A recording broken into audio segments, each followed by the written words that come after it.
अच्छा, अब हम आते हैं उस पे। बात कर रहे थे कि असिमेट्रिकल है यार, सेम सिमिलरिटी नहीं है। जो फेजेस हैं उसका, जैसे कि चार पांच फेजेस हैं, उसूलन क्या होना चाहिए, हर फेज का इक्वल टाइम हो। मिसाल के तौर पर दवाल है तो उसका इक्वल टाइम हो, रिकवरी है तो उसका इक्वल टाइम हो। दवाल का टाइम 1 साल हो, फिर रिकवरी का टाइम यानी बहाली का वक्त 1 साल हो, फिर बूस्ट का वक्त जो है 1 साल हो, और ऐसे ही रिसेशन का वक्त 1 साल हो।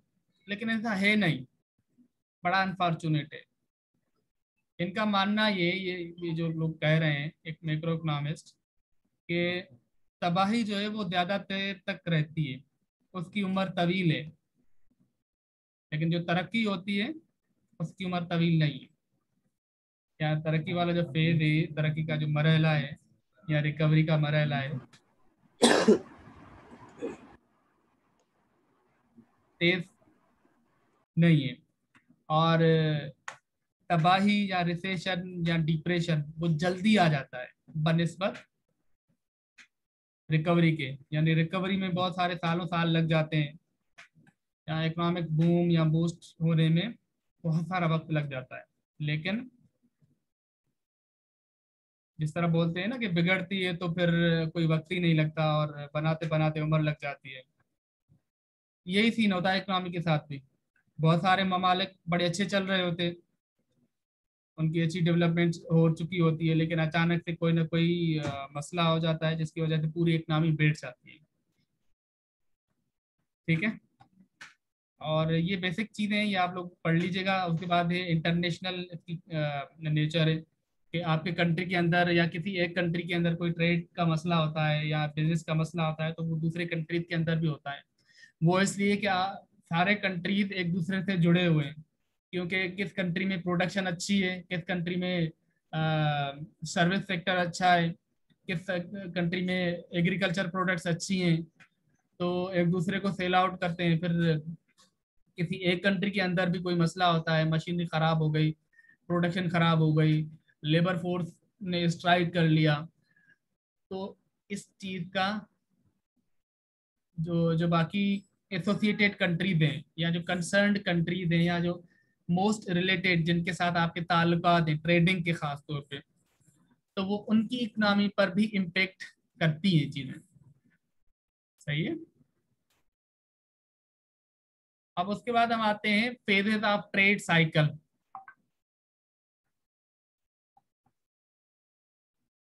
कितने फेजेस हैं आपके ट्रेड साइकिल के?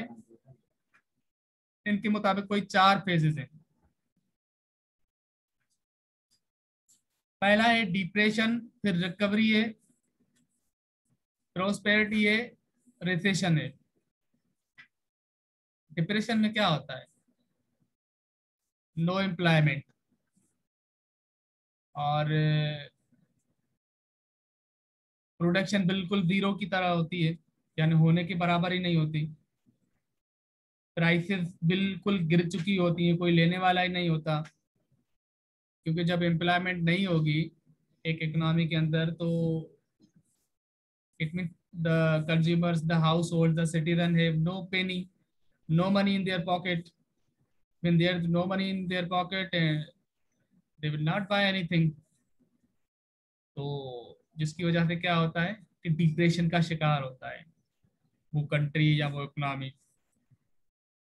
और ऐसे ही प्रॉफिट्स भी नहीं होते, क्योंकि जो सेलर होता है वो ये चाह रहा होता है कि यार, rather than piling up the stock, stock जमा करने से, चीजें जमा करने से अच्छा है कि मैं उसको कम प्रॉफिट पे या नुकसान पे भी बेच दूं, रादर देन वो पड़ी रहें और वो खराब हो जाएं। सही है। तो डिप्रेशन में ये हालत होती है कि सेलर बड़ी कोशिश से अपने सेल्स को, अपने प्रोडक्ट्स को, अपने सर्विसेज को पुश कर रहे होते हैं।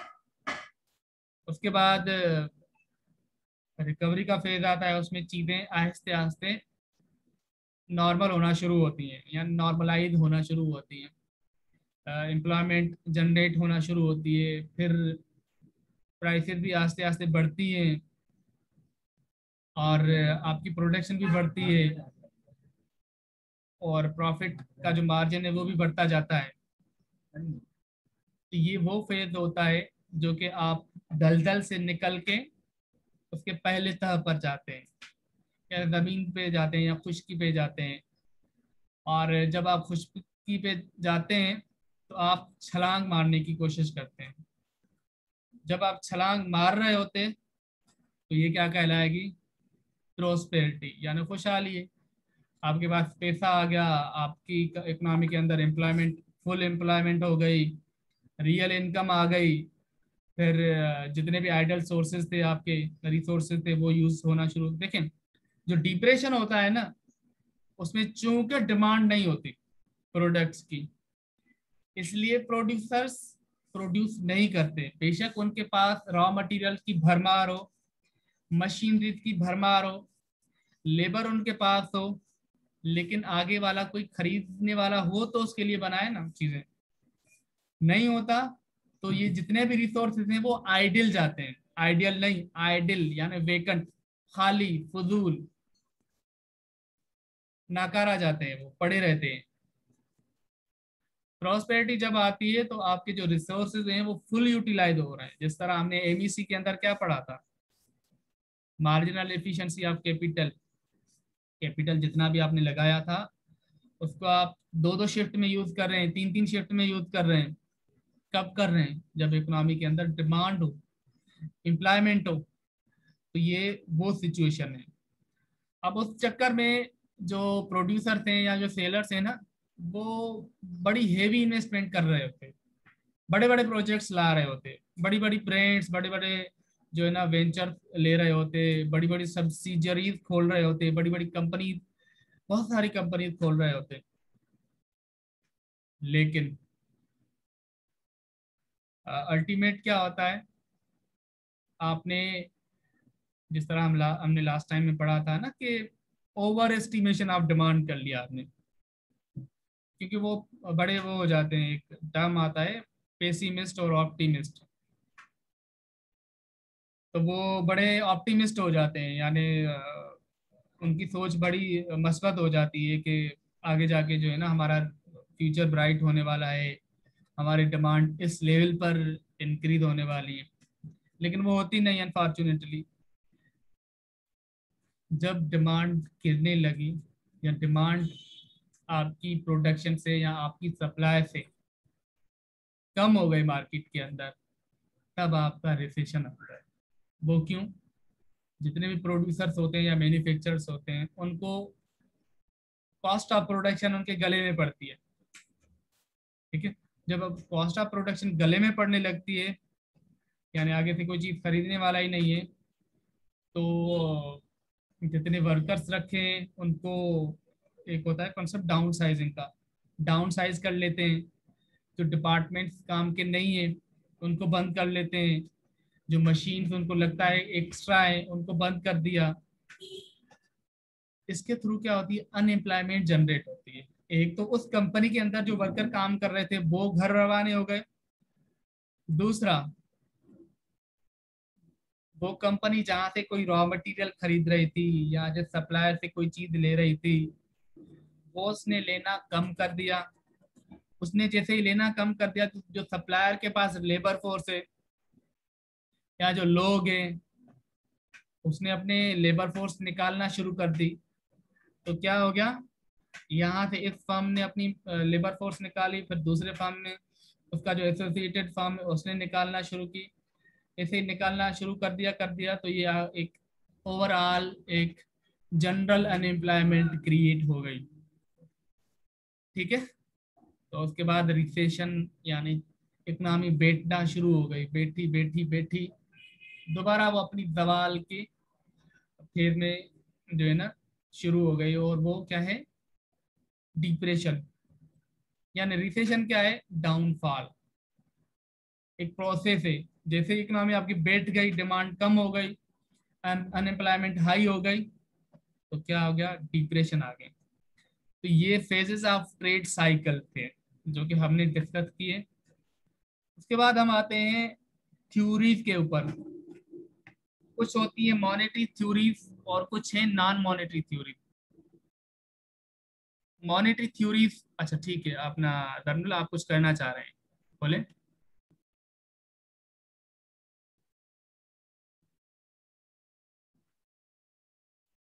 सर मैं ये पूछना चाह रहा था कि रिसेशन से डिप्रेशन भी क्रिएट होती है ना। यार एक मिनट, जी आप बोले। सर मैं ये पूछना चाह रहा था कि रिसेशन से डिप्रेशन क्रिएट होती है ना। जी, सर रिसेशन की जरिए डिप्रेशन क्रिएट होती है। रिसेशन में क्या है? सर मैं कह रहा हूँ कि रिसेशन की जगह डिप्रेशन क्रिएट होती है या नहीं। जी जी, देखिए, रिसेशन के बाद आपका डिप्रेशन आता है। रिसेशन एक बुरी कंडीशन है आपकी इकोनॉमी की, या बुरी कंडीशन की तरफ जाने का एक अमल है, जाने का एक वक्त है, दौराना है। वो एक महीना भी हो सकता है, एक साल भी हो सकता है। और उसके बाद आपकी इकोनॉमी दोबारा जाके उसमें डिप्रेशन में जाएगी, जब एक ओवरऑल इकोनॉमिक कंडीशन बुरी हो जाएगी। इकोनॉमिक कंडीशन बुरी होने का क्या मतलब है? अनएम्प्लॉयमेंट हाई हो गई, और प्रॉफिट मार्जिन खत्म हो गया लोगों का, डिमांड कम हो गई। तो ये क्या है, देखें स्टेप्स है ना, ये स्टेजेस हैं। पहला क्या है? डिप्रेशन। फिर क्या है?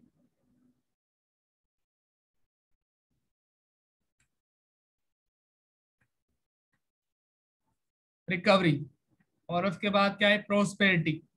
देखिए, उरूज और जवाल दोनों हिस्सा है इंसानी जिंदगी का, या एक वो उसूल है, कायनाती उसूल है, उरूज या जवाल। अब रिसेशन जो है ना, जवाल की पहली स्टेज है, ऐसा समझें आप। रिसेशन क्या है? जवाल की पहली, जब आप जवाल की तरफ जा रहे हो, तो वो आपका स्टेज रिसेशन है। और जब आप जवाल में फंस चुके हो, यानी कवे में आप गिर चुके हो, तो वो क्या है? डिप्रेशन है। ठीक है, क्लियर है? Yes sir, okay. Monetary theories और नॉन मॉनेटरी थ्योरीज। देखिए, मॉनेटरी मतलब मनी, पैसा। देखिए, हम सब लोग किसके पीछे भागते हैं? पैसों के पीछे भागते हैं। पैसा होगा तो चीजें खरीदेंगे, पैसा नहीं होगा तो चीजें नहीं खरीदेंगे। तो ऐसे ही ये सारी चीजें ट्रेड साइकिल को या बिजनेस साइकिल को, या बेशक आप इसको इकोनॉमिक साइकिल बोलते हैं, उसको अफेक्ट करती हैं। ठीक है। ये एक बहुत पुरानी थ्योरी है, जो कि एक नॉन फाइनेंशियल या नॉन मॉनेटरी थ्योरी है ऑफ ट्रेड। इसको कह रहे हैं कि सन स्पॉट थ्योरी या क्लाइमेटिक थ्योरी। देखें, होता ये है कि जो एग्रीकल्चर से रिलेटेड प्रोडक्ट्स होती हैं या चीज़ें बनती हैं, उनका एक गहरा ताल्लुक होता है मौसम के साथ। अब जैसे कि आजकल क्या है, गन्ने की सीजन है, गन्ना बहुत जा रहा है शुगर मिल्स की तरफ, या गंदम जा रही है। और उसके बाद 3-4 महीने के बाद फिर चावल जाएंगे। तो ये जब जब एग्रीकल्चर प्रोडक्ट्स या एग्रीकल्चर से रिलेटेड क्रॉपिंग जो होती है, वो अपना फ्रूट या फल या अपनी चीजें या अपना अनाज देती हैं, तब तक इकोनॉमिक एक्टिविटी बूस्ट होती हैं। एक कॉन्सेप्ट आता है फाइनेंस के अंदर, उसको हम बोलते हैं जनवरी इफेक्ट। ठीक है, जनवरी या फरवरी इफेक्ट, आप इसको सर्च भी कर लीजिएगा। उनका मानना ये है कि दिसंबर में बहुत सारी फसलें क्या होती हैं, उगती हैं। जैसे कि चावल मेरे ख्याल में दिसंबर में उगते हैं, मजीद ये एग्रीकल्चर वाले लोग बता सकते हैं। तो उस चीज का ट्रेडिंग पे इम्पेक्ट आता है। सही है, क्योंकि आपकी जितनी भी चीजें बन रही हैं, उनका रॉ मटेरियल कहाँ से आ रहा है? एग्रीकल्चर से आ रहा है। चाहे आपके समोसे बन रहे हो, जिंगर बर्गर बन रहे हो, और चावल बन रहे हो या होटल्स पे आप बड़े बड़े खाने खाएं, वो कहाँ से आते हैं? एग्रीकल्चर से आते हैं। तो उसका इम्पेक्ट किसके ऊपर है? ट्रेड के ऊपर है। ठीक है, ये कॉन्सेप्ट क्लियर है कि यानी जो आपकी सीजनल चीजें हैं वो अफेक्ट करती है आपकी ट्रेड साइकिल को। जिस तरह किसानों के पास पैसा वैसा आता है ना, तो फिर वो मूछें बांट के और बैठ रहे होते होटल्स पर, इधर उधर आगे पीछे जाते हैं, हज करने जाते हैं, उमरा करने जाते हैं, दुबई टूर पे जाते हैं, थाईलैंड टूर पे जाते हैं। तो क्या हो रहा होता है? इकोनॉमिक साइकिल डेवलप हो रहा होता है आपका। ठीक है, और उसके बाद हम क्या अपना दूसरी थ्योरी है साइकोलॉजिकल थ्योरी।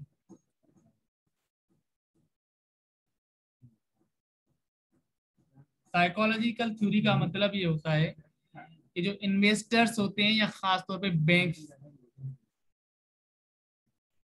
उनका बड़ा रोल होता है इकोनॉमी के अंदर।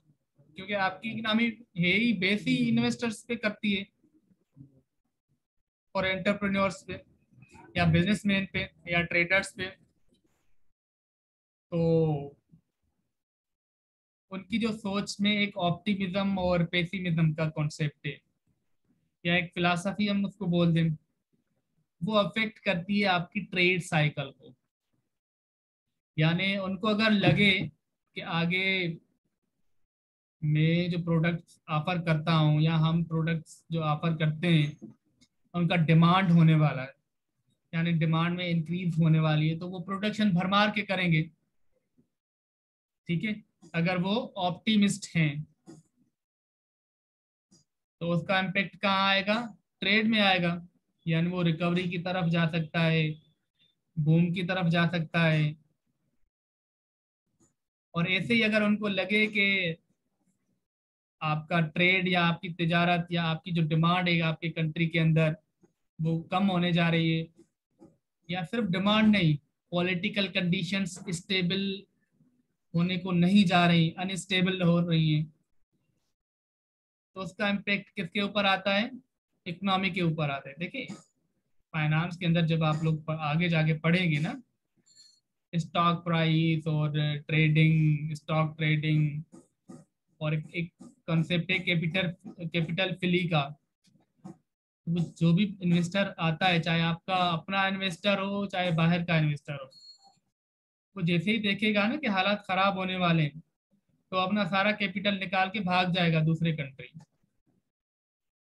ठीक है, अब उसको बोलते हैं इन्वेस्टमेंट हेवेंस। समझ रहे हैं? इन्वेस्टमेंट हेवन कुछ कंट्रीज को। देखिए, जो फेटफ है, अभी उसकी खबरें भी चल रही थी, फाइनेंशियल एक्शन टास्क फोर्स, एक बड़ा इदारा है दुनिया का जो कि कैटेगराइज करता है बहुत सारे ममालिक को, कि ये ममालिक इन्वेस्टमेंट हेवन्स हैं।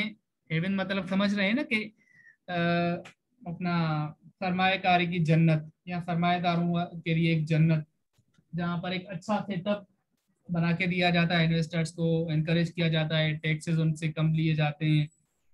और या जिस जिन कंट्रीज के अंदर परचेजिंग पावर लोगों की ज़्यादा होती है, तो वो एक पूरा मैकेनिज्म बना के देता है इन्वेस्टर्स को। तो इन्वेस्टर या बैंकर्स हमेशा उसको देख रहे होते हैं, क्योंकि देखें, इन्वेस्टर हो गया या बैंकर, वो किसको देखेगा? पैसों को देखेगा। वो हमारा यार नहीं है, हमारा दोस्त नहीं है, और या हमारा कोई खैर खा नहीं है, उसको पैसे से सरोकार है। तो वो जहाँ देखेगा वो वहां जाएगा, और वो देखेगा कि अब माहौल कैसा है, उसके हक में अगर माहौल होगा तो वहीं इन्वेस्ट कर लेगा, वहीं कंटिन्यू करेगा अपनी बिजनेस को, वरना अपना पैसा निकाल के निकल जाएगा। ठीक है, तो ये क्या होती है? साइकोलॉजिकल थ्योरी, यानी इंसान का जो माइंड है या मेंटल लेवल है, या जो एक अंडरस्टैंडिंग बनी हुई है खासतौर पे इन्वेस्टर की और बैंकर्स की, वो क्या है? वो अगर अच्छी बनी हुई है तो फिर आपका ट्रेड बूस्ट करेगा, रिकवर करेगा।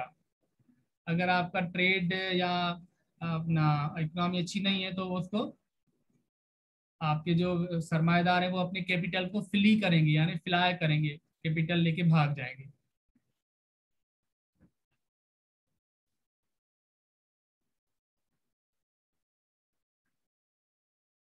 उसके बाद आता है ओवर इन्वेस्टमेंट थ्योरी। देखें ये थ्योरी रहती है जैसे अपने वर्ड से ही अपनी मीनिंग बता रही है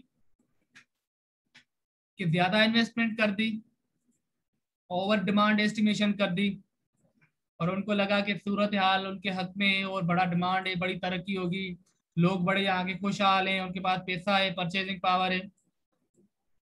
उन्होंने क्या कर लिया, भर मार करके प्रोडक्शन कर दी, चीजें बना दी। लेकिन हुआ ये कि सिचुएशन उसके बरक्स हुई, अपोजिट हुई, रिवर्स हुई। ठीक है, जब सिचुएशन रिवर्स हुई तो क्या हुआ, ट्रेड साइकिल के ऊपर इम्पेक्ट आया। जिस तरह हमने देखा कि जब आपकी रिसोर्सेज वेकेंट जाएं, आइडल जाएं, तो क्या होगा, आपका ट्रेड साइकिल अफेक्ट होगा।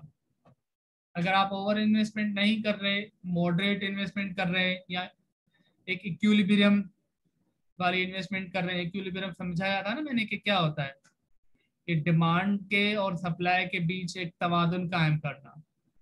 वो तवाज़ुन जैसे ही हिल गया तो उसका अफेक्ट डायरेक्ट ट्रेड के ऊपर है, ट्रेड साइकिल के ऊपर है। ठीक है, और उसके बाद क्या है, ओवर सेविंग और अंडर कंजप्शन थ्योरी। ये थोड़ा टेक्निकल है। मिसाल के तौर पर लोगों के पास पैसा बहुत है, या लोगों के पास इतनी ज्यादा आमदनी है कि उनकी कंजप्शन के ऊपर कम से कम खर्च हो रहा है। फॉर एग्जाम्पल पाकिस्तान की मान लेते हैं कि पाकिस्तान के अंदर एवरेज इनकम है 40,000, और खींच खींच के मैं जितनी भी अयाशी करूं, जितने भी पैसे खर्च करूं, जितनी भी चीजें लूं, बंगले लूं, होटल ले लूं, कुछ भी ले लूं, या प्रॉपर्टी ले लूं, मेरी एवरेज या जो एवरेज कंजप्शन है वो हो 20,000, यानी कंजप्शन कम हो रही है और इन्वेस्टमेंट सॉरी सेविंग ज्यादा हो रही है। तो इसका एक बुरा इम्पेक्ट आता है, क्योंकि शुरू शुरू में मैंने आपको बताया था कि आप ही लोगों का पैसा दोबारा जाके इकोनॉमी के सर्कल में शामिल होता है। वो पैसा अगर आप अपने पास सेव करते जाएंगे, कंजप्शन नहीं करेंगे, चीजें परचेज नहीं करेंगे, तो इकोनॉमी के अंदर पैसा नहीं जाएगा। जब इकोनॉमी के अंदर पैसा नहीं जाएगा, यानी इकोनॉमी के अंदर, अदर वर्ड्स में, डिमांड के अंदर कमी हो रही है ना, यानी जितना जितनी जीडीपी है या जितनी इनकम है लोगों की, उससे आपकी डिमांड, आपकी कंट्री के अंदर या आपके लोगों के अंदर डिमांड कम है, यानी सेविंग ज्यादा है, पैसे ज्यादा बच रहे हैं, लेकिन कंजप्शन कम हो रही, लोग अपनी तनख्वाहें या अपने पैसे खर्च कम कर रहे हैं, वो जमा होते जा रहे हैं। तो फिर क्या होगा, आपका ट्रेड साइकिल बैठ जाएगा, इकोनॉमी बैठ जाएगी। किसी भी इकोनॉमी के लिए लाजमी है कि उसके अंदर कंजप्शन हो। कंजप्शन नहीं है इकोनॉमी के अंदर तो उसके लिए मसले। जी अपना शहाबुद्दीन, आप कुछ कह रहे हैं?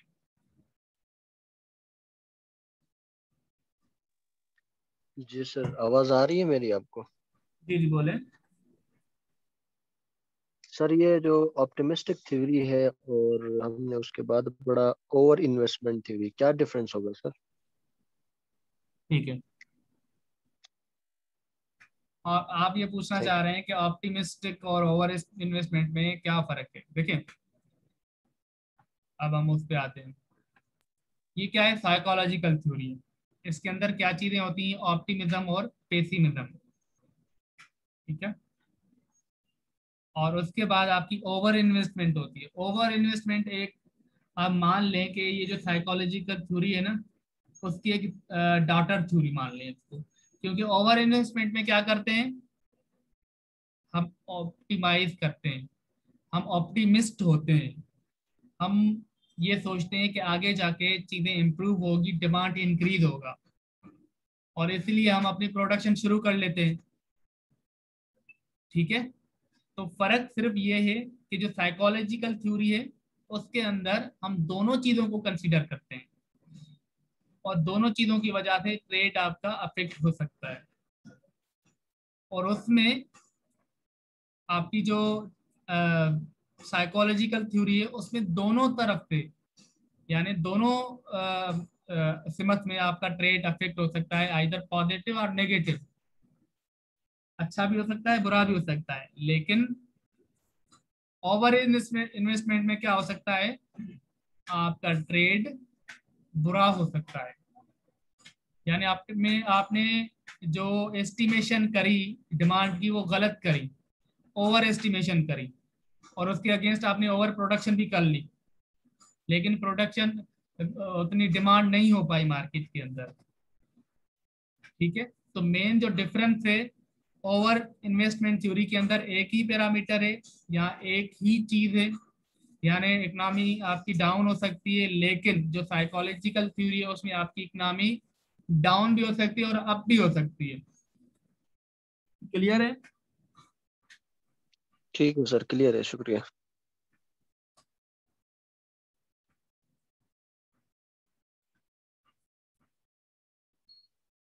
ठीक है, उसके बाद ये जो कीन्स है एक मॉडर्न इकोनॉमिस्ट है, तो उसकी जो अप्रोच है वो एक होलिस्टिक अप्रोच है और एक एग्रीगेट अप्रोच है। तो उनका मानना ये है कि ट्रेड साइकिल्स के अंदर डिमांड की बड़ी वैल्यू है, और it is composed of consumption and investment expenditure, और it is effective demand which determines the level of income and employment। यानी किसी इकोनॉमी के अंदर अगर डिमांड एग्जिस्ट करती है तो वो किस चीज को डिटरमाइन करती है, एम्प्लॉयमेंट को और इनकम को। ठीक है, फिर उसके अंदर ये कह रहा है कि अगर किसी इकोनॉमी के अंदर इनकम अच्छी आ रही है तो वहां पर जो मेन फैक्टर हो सकता है वो एमईसी हो सकता है, यानी मार्जिनल इफिशिएंसी ऑफ कैपिटल। वहां पर जो इन्वेस्टमेंट हो रही है वो कितनी ऑप्टिमाइज्ड है, कितनी बेनिफिशियल है, यानी पर यूनिट कॉस्ट वो किस लेवल पे डिक्रीज कर रही है, और प्रोडक्शन के अंदर कितनी इंक्रीमेंट कर रही है, यानी वहां पर कॉस्ट कितनी डिक्रीज हो रही है और इनकम यानी प्रॉफिट कितनी बढ़ रही है। तो उस चीज का इम्पेक्ट किसके ऊपर आएगा, ट्रेड साइकिल के ऊपर आएगा। ठीक है, कीम्स एक बंदा है जो कि बताता है कि इनकम, एम्प्लॉयमेंट और डिमांड तीनों चीजें मिलके, और एमईसी प्लस एमईसी चारों चीजें मिलके ट्रेड साइकिल को अफेक्ट करती हैं। वो अगर चीजें अच्छी हैं, दुरुस्त सिमत में जा रही हैं, करेक्ट डायरेक्शन में जा रही हैं, तो वो ट्रेड साइकिल को बूस्ट करेंगी। अगर वो सही नहीं जा रही तो वो क्या करेंगी, ट्रेड साइकिल को नीचे बिठा देंगी, डिप्रेशन में ला सकती है, रिसेशन में ला सकती है, यानी दवाल की तरफ वो धकेलेंगी।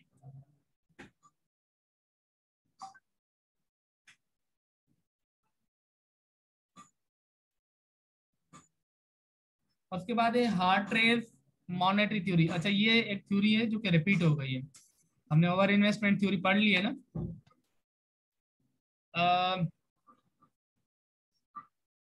हार्ट रेस मॉनेटरी थ्योरी, इसका मानना ये है कि जिस तरह मार्केट के अंदर मनी सर्कुलेट किया जाता है, पैसा फेंका जाता है, तो उसकी वजह से डिमांड इंक्रीज होती है, और जैसे डिमांड इंक्रीज होती है तो फिर क्या होता है, आपका ट्रेड साइकिल बूस्ट होता है। देखिए, इन थ्योरीज की एक मीनिंग कॉमन है, वो क्या है कि इन्वेस्टमेंट है, और जब वो अपना बैंकर्स हो गए या इन्वेस्टर्स हो गए, जब भी वो इन्वेस्टमेंट कर रहे हैं तो उसका इम्पेक्ट इकोनॉमी के ऊपर आ रहा है। लेकिन वो जब हद से ज्यादा जाते हैं, यानी अपने डिसीजंस में कोई ना कोई कोताही छोड़ते हैं या इक्विलिब्रियम को मेंटेन नहीं करते, तो फिर घाटे में जाते हैं, फिर वो नुकसान में जाते हैं। ठीक है। ऐसे ही जो मॉनेटरी थ्योरी है वो ये कह रही है कि जो मॉनेटरी इंस्टीट्यूशन हैं या बैंकिंग इंस्टीट्यूशन हैं या लेंडिंग ऑर्गेनाइजेशन हैं, वो जब अपना पैसा सर्कुलेट करती हैं या जब ऑफर करती हैं लोन्स मार्केट के अंदर, दोनों तरह की लोन, एक होती है इन्वेस्टर लोन, दूसरी होती है कंज्यूमर लोन। समझने की कोशिश करें। इन्वेस्टर लोन क्या है कि मुझे एक बिजनेस खोलना है, मुझे जो है ना एक ऐसा बिजनेस खोलना है जिसमें मैं मोबाइल बेचूं, ठीक है, मोबाइल बना के बेचूं या लेके बेचूं, तो उसका मैंने लोन लिया। दूसरा कंज्यूमर लोन ये है कि मैंने ये मोबाइल लिया, लेके और कंज्यूम कर लिया, इस्तेमाल किया, ठीक है। ऐसे ही लैपटॉप लेके खुद इस्तेमाल कर रहा हूँ। मुझे फ्रिज लेनी है, कंपनी से लोन ली या बैंक से लोन ली, या मुझे कार लेनी है, ऑटो फाइनेंस कर ली, ठीक है। तो ये कह रहा है कि जब भी हम लोन्स वगैरह देते हैं यानी पैसा लोगों की तरफ मूव करते हैं, तो फिर क्या होता है, आपकी ट्रेड साइकिल बूस्ट होती है, ठीक है। और उसके बाद उसके अंदर एक बुनियादी नुक्ता जो है वो इंटरेस्ट रेट का है, सूद का है। उसकी शरह अगर कम रखी जाए तो क्या होता है, डिमांड ज्यादा होगी, लोग ज्यादा लोन्स लेंगे, लोन्स लेना पसंद करेंगे, क्योंकि cost of borrowing is very low, cheap हो गई।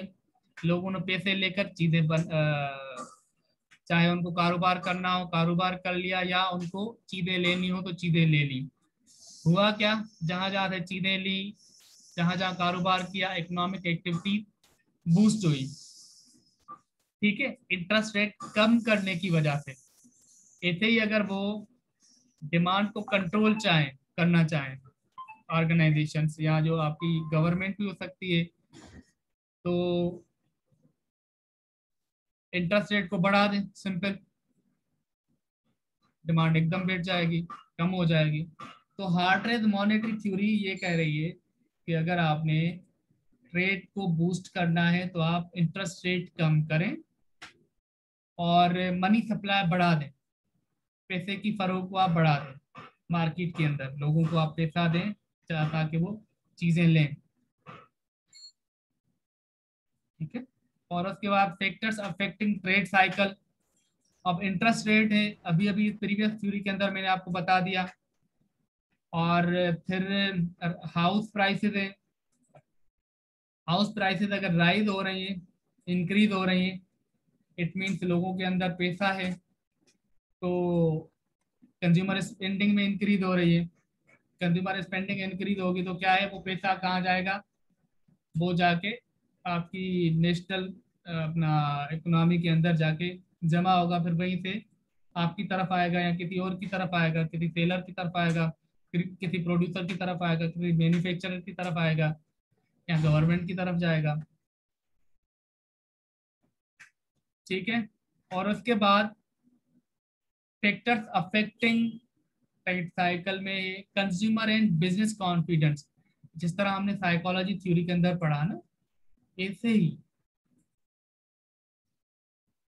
Consumer and business confidence is the same thing.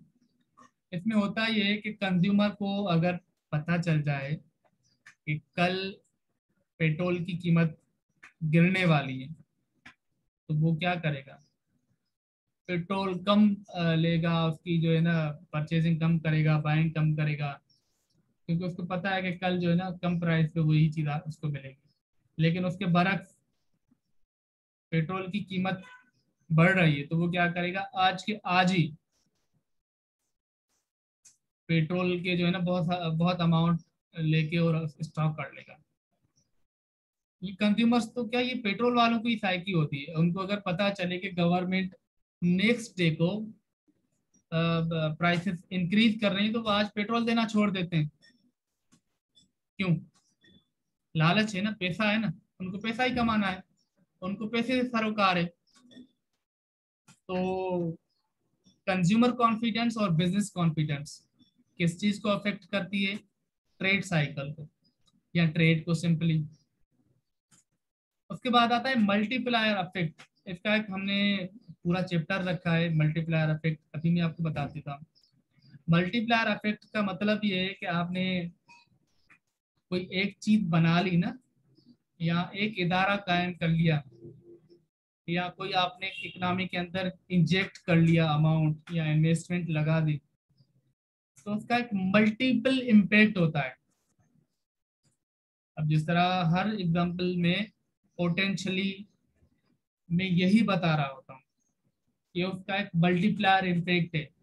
जैसे कि मैंने एग्जांपल दी कि सीमेंट इंडस्ट्री अगर बैठ जाती है या सीमेंट इंडस्ट्री बूस्ट कर जाती है, तो उसका इम्पैक्ट कहाँ कहाँ आएगा? सरिये की इंडस्ट्री के ऊपर आएगा, कंस्ट्रक्शन की इंडस्ट्री के ऊपर आएगा। तो यानी इकोनॉमी के अंदर जितने भी हाउस होल्ड्स हैं, फर्म्स हैं, ऑर्गेनाइजेशन हैं, स्टेक होल्डर्स हैं, उनके ऊपर इम्पैक्ट आएगा। उनके ऊपर जब इम्पैक्ट आता है तो क्या होगा? या तो ट्रेड साइकिल बढ़ेगी या तो ट्रेड साइकिल कम होगी, दवाल की तरफ जाएगी या तो उरूज की तरफ जाएगी। ठीक है। उसके बाद इन्फ्लेशन क्या है?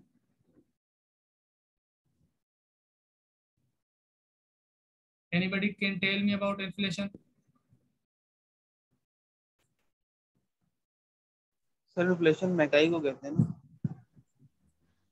जी, इन्फ्लेशन महंगाई होती है सर। देखिए ये सर तो एक जो लेमैन बता रहे हैं परचेसिंग ना, ये पावर अगर कम मैं होती है। फर्स्ट क्लास की बच्चे से पूछूं कि ना इन्फ्लेशन क्या है बेटा, महंगाई क्या है, वो यही कहेगा कि अपना, बल्कि वो आपसे अच्छा कहेगा माजरत के साथ। वो यही कहेगा कि अंकल जब जो है ना किसी भी चीज़ की कीमत में इजाफा होता है तो उसको हम महंगाई बोलते हैं। खैर, आते हैं उस पर। सर जब लोगों की परचेसिंग पावर कम हो जाती है, जी, जब लोगों की परचेसिंग पावर जो है ना डाउन हो जाती है। देखिए महंगाई अपना इन्फ्लेशन जो है ना वो general increase in overall prices. अब इन्होंने तो परचेजिंग पावर के ऊपर बात कर ली है बेस से। General increase in prices with in an economy. मिसाल के तौर पर देखें, किसी एक चीज की कीमत बढ़ जाए, ये 40 का ये 50 का हो जाए, और ये वेलेट मुझे कितने का मिला होगा? 40-50 का, गरीब आदमी हूँ, सादा ही लेता हूँ, तो ये 40 से 50 में हो जाए या 60 में हो जाए। एक पूरी इकोनॉमी के अंदर सिर्फ इन दो प्रोडक्ट्स की प्राइस बढ़ी है। ठीक है, तो ये क्या इन्फ्लेशन है? नहीं है। नहीं सर। जब एक इकोनॉमी के अंदर ओवरऑल इंक्रीज हो, यानी पेट्रोल की कीमतों में इजाफा, चावल की कीमत में इजाफा, बर्गर की कीमत में इजाफा, गंदम की कीमत में इजाफा, कंप्यूटर की कीमत में इजाफा, मोबाइल की कीमत में इजाफा, कपड़ों की कीमत में इजाफा, हर चीज की कीमत में इजाफा हो, तो क्या कहलाएगा? इन्फ्लेशन। यानी 80 to 90% या बेशक 60% या आपका 50% प्रोडक्ट्स जो है ना उनसे ज्यादा प्रोडक्ट्स के अंदर इंक्रीज होती है उनकी प्राइसेस के अंदर, तो क्या कहलाएगा? इन्फ्लेशन। 2-3 प्रोडक्ट्स के अंदर या किसी एक इंडस्ट्री के अंदर इन्फ्लेशन हुआ तो उसका कोई सरोकार नहीं, उसका कोई हिसाब किताब, कोई मवाजना नहीं किया जाता इकोनॉमी के अंदर। चलो यार, एक दो चीज की अगर इंक्रीमेंट हुई है प्राइस की तो वो आप रहने दें। जब ओवरऑल इंक्रीमेंट हो तभी जाके आपकी इन्फ्लेशन काउंट होती है। परचेसिंग पावर भी एक ही चीज है। जब आप ओवरऑल चीजों खरीद नहीं पाए, देखिए कान को इस हाथ से पकड़ूं या इस हाथ से पकड़ूं, एक ही का पकड़ तो कान